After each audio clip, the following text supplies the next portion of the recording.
Hello friends, শুভ নববর্ষ ও প্রীতি শুভেচ্ছা। তো আমাদের আজকে একটা নিয়ম রয়েছে পয়লা বৈশাখের প্রথম সকালবেলা।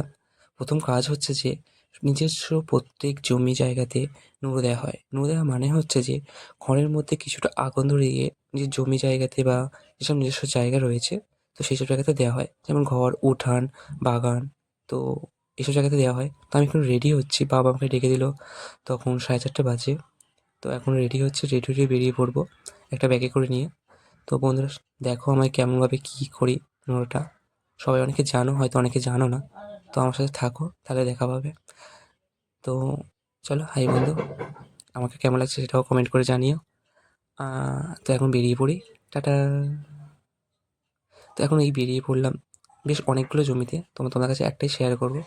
এখন যাচ্ছি আমাদের এখানকার স্থানীয় জায়গা বলতে গেলে উদয়রামপুর। তো সেইখানে আমি নোংরা দেবো। তো চলো। তো বন্ধুরা, সবাই কেমন আছে আর এই ভিডিওটা কেমন হচ্ছে আমাকে জানিও। আমার ফার্স্ট টাইম আমার এই ব্লগ এইরকম। তো একটা দেখো, একটা জোড়া শালিক দেখলাম ফার্স্ট সকালবেলা, প্রথম বৈশাখ মাসের প্রথম দিনে জোড়া শালিক। তো অনেকেই বলে জোড়া শালিক দেখলে নাকি ভালো হয়। তো দেখা যাক কী হয় এই বছরের প্রথম দিন থেকে। তো এখন যাচ্ছি জমির কাছে সাইকেলটা রেখে। অনেকটা দূরেই, তো সাইকেল নিয়ে এলাম, এসে গেছি জমিতে।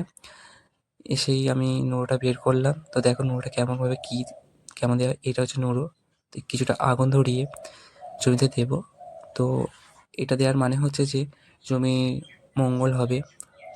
একটু আগুন দিয়ে অগ্নির কাছে জমিতে মঙ্গল হবে, তো সেখানে ধান যেসব ফসল ফলাবো সেটা ভালো হবে। তো এখানে নোড়া দেওয়া হয়ে গেছে। তো এখন বেরিয়ে পড়বো অন্য জমিতে। তো সকল জমিতে দেখানো সম্ভব নয়, তো তাহলে ভিডিওটা অনেক বড় হয়ে যাবে। তো সেই কারণে আমি এখন বেরিয়ে পড়লাম। তো বেশ ভালোই লাগছিলো সকালবেলা উঠে। এখান থেকে কতগুলো আম দেখেছি। এখানে আমার বুলেটটা রেখেছিলাম, সেটা নিয়ে আমি বেরিয়ে পড়লাম আরেকটা জমিতে। তো এইভাবে অনেকগুলো জমিতে দিয়ে এখন আমি বাড়িতে ফিরে যাচ্ছি। তো আবারও বলছি শুভ নববর্ষ, প্রীতি শুভেচ্ছা, আন্তরিক অভিনন্দন। তো আজকের দিনটা সকলের সাথে মজা করে কাটাও। আর এই ভিডিওটা কেমন লেগেছে সেটা কমেন্টে জানিও ও শেয়ার করে দিও অন্য